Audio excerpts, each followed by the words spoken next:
All right, we have a moment with Bob that came in this afternoon that is unusual in that I don't think I've ever had a moment with Bob quite like this, but it's worth kicking back. I hope you have some popcorn and listening.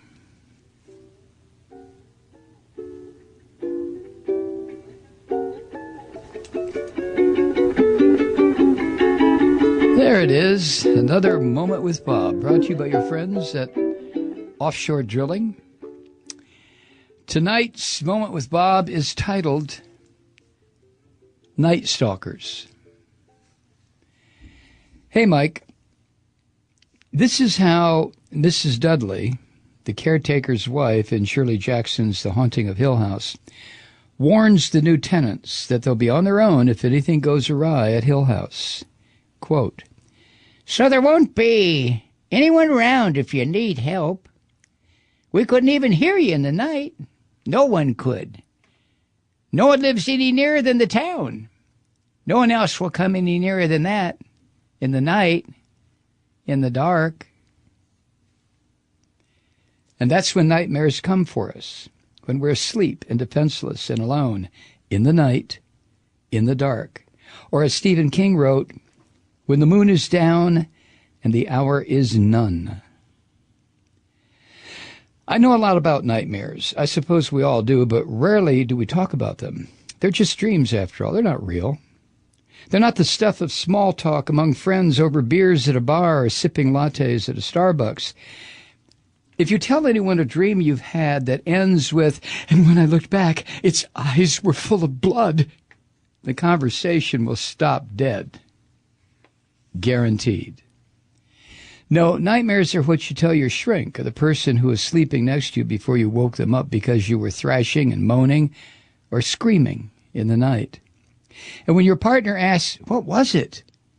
you just can't dismiss it as if it had been nothing, just a dream, not with your heart pounding and your body slick with sweat. It was definitely something. For as long as it lasted, it was real. And the gravedigger in King's Salem's Lot said, "I didn't see nothing, and I never want to see it again." We describe looking objectively at people or events in, quote, "the cold, harsh light of reality," end quote. The daytime, where things neatly add up, laws apply, there's order. But no matter how deeply we cleave to logic during the day, when we close our eyes to sleep, everything is true in the dark. Everything.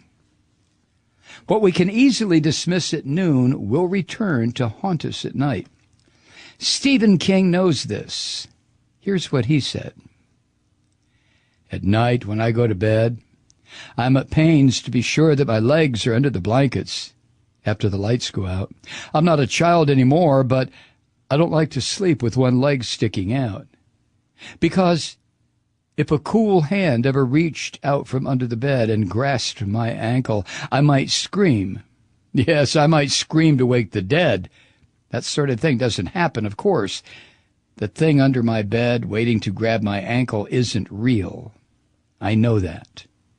And I also know that if I'm careful to keep my foot under the covers, it will never be able to grab my ankle." Morning comes and nightmares fade in the sun like old color snapshots. Details blur and recede until it becomes just another half-remembered dream dissolving in the light. Like a deep, terrible pain, fear is something we can remember having, but we don't experience it again in the remembering. We can describe what the pain or the fear was like in words, but we don't feel again the agony of it. I think it's a defense mechanism our minds use to keep us sane. Dreams may lose their power at dawn, but inevitably the sun sets. Yeah, I know a lot about nightmares, recurring nightmares. They're like tenants in a rundown rooming house in the shitty part of town. They each have their own room where they remain behind locked doors during the day because they all work the night shift. To quote Stephen King again, "There's something creepy about any repeating dream. about knowing your subconscious is digging obsessively at some object that won't be dislodged. If that's even remotely true, then I've been digging in the nightmare pit for decades without unearthing a single stone. It's like I've been uncovering the outline of something unimaginably huge buried in the rock. I've had recurring nightmares for years. The robed figures lifting back their hoods, revealing they have no faces. I've had that one since I was 5. The dimly lit parlor where I'm to sit quietly on an overstuffed couch reading my Topper comic book until something comes for me. It enters the room, but I cannot look up into its eyes. I stare fixedly at the base of the lamp on the end table because I know I should not look directly into its eyes. A claw-like hand reaches out and pulls the lamp's chain. Lights out. Those dreams are the oldest tenants in my decrepit rooming house of nightmares. I've learned 2 things from my dreamscapes. Everything is true in the dark, and once the screaming starts, it's already too late. Whatever bad thing has happened, the scream is just an exclamation point at the end of the sentence. A million years ago, back in the 1970s, I briefly went to a therapist who was supposed to help me with my nightmares. He, along with everybody else in the I'm okay, you're okay era, held the new agey position that fear, F-E-A-R, fear stood for face everything and recover. I dismissed that concept the moment he finished saying it. Like most of the gibberish floating around that silly decade, it had never been tested, but that didn't stop the touchy-feely crowd from embracing it fully. It sounded good, so it must be true. But I believed then, as now, that our hominid ancestors were able to pass their DNA down through the millennia because for them, F-E-A-R was the acronym for fuck everything and run. The shrink gave me some tricks to try out that I thought were stupid, but I did them anyway. The same way a desperate insomniac will try any and all home remedies on the chance they might lead to a good night's sleep. They didn't help, of course not, but it wasn't for lack of trying. But that was a million years ago. Over time, I've become accustomed to my nightmares. The style of the dreams has become more sophisticated. The terror is still there, but the delivery system is more refined. Imagine your living room. The couch, the chairs, the TV, the bookshelves, the windows and curtains. Your room. All of your things where they're supposed to be and seemingly safe. But to the right of the fireplace's mantel is a small discoloration on the wall. You move closer to inspect it. The paint has slightly bubbled up and you pick at it, uncovering a hole in the wall about 1 inch in diameter. You look through it and see a vast cosmic abyss lit by something completely different from mere stars.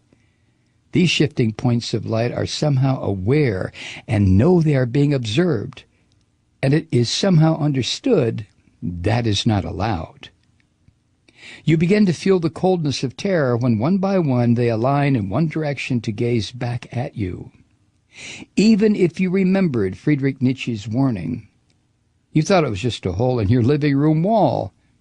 How were you supposed to know what lay beyond? These days, my dreams start out completely prosaic until I discover one little thing slightly amiss. And with that discovery, everything unravels into another time and place where chaos rules the land and sky and everything above and below. Stephen King, Shirley Jackson, and other authors of unease, like the best Twilight Zone episodes, will start by establishing a reality we can readily accept. And then something happens. And unknowingly we take our first steps sideways. We still might think we're in our reality. It's still close enough from where we embarked, but with another step and then another, we are somewhere in between light and shadow. Jack Finney, author of The Body Snatchers, wrote a story where everything changed because of a coin. Here's my version. Imagine you've just come home from work. You go into your bedroom and dump the contents of your pockets onto your dresser. Perhaps you put the change you've accumulated throughout the day into a small bowl. Your attention is drawn to a dime, mingled among the quarters and nickels. Instead of FDR's profile on the coin, you see Woodrow Wilson's. You take it into the TV room and show it to your wife and son, who have just finished watching the local news. You don't know anything about numismatics. The coin might not be worth anything, but you think it's interesting nonetheless, until your son pulls a dime from his pocket. "What's the big deal?" he asks, showing you his Woodrow Wilson dime. Your wife gives you a slightly odd look as she tells you and the boy to wash up for dinner. As you walk down the hall to the bathroom, you think about what this might mean and what's at stake. You know that Wilson's profile has never been on a dime, ever. But your wife and son don't see anything amiss. As you wash your hands and face, you begin to see the borders of your problem more clearly. The people in this house are not your wife and son. This is not your house. The borders expand exponentially until you realize this is not even your universe. You began the day in one world, and somehow, without realizing it, you are now in another. And you have no clear idea how you got here or how to get back. The borders stretch to infinity. And that's why I say, once the screaming starts, it's already too late. As the woman and the boy realize, cringing behind the locked bathroom door, as you yourself realize when you just can't stop the screaming, whatever has happened already happened. The screams are just the exclamation points at the end of the sentence. But those are just books, stories, and dreams. They're not real. Except each day there are more and more anomalies eating holes in our reality. Things that shouldn't be suddenly are. And we're supposed to unquestioningly accept this altered reality. And tomorrow, and the next day, and the next day, the reality of what is altered again, and then again. And we're supposed to glide into the new version because that's what we're supposed to do. No one on the nightly news, on any of the networks, is going to hold up a dime with Woodrow Wilson's likeness on it and proclaim, "This is not what it is supposed to be. Things are not what they appear to be." The logic of our nightmares has shambled into the daylight and defeated it. What was unthinkable is now commonplace. But we are not trapped in the middle ground between light and shadow. We are still capable of choosing between the two, but for some reason, we have yet to make the decision. But we must hurry. Someday, there might not be any relief in waking. The alarm clock will go off. You'll fumble to stop the buzzing. You'll swing your legs over the side of the bed. And before you can slide into your slippers, a cold, leathery hand grabs your right ankle and pulls hard.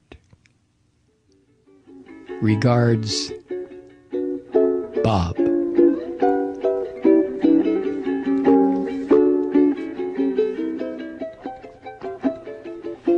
Another Moment with Bob brought to you by your friends at the local cemetery. I got Jesus Christ, Bob. Man, what the hell am I going to do tonight when I go to bed?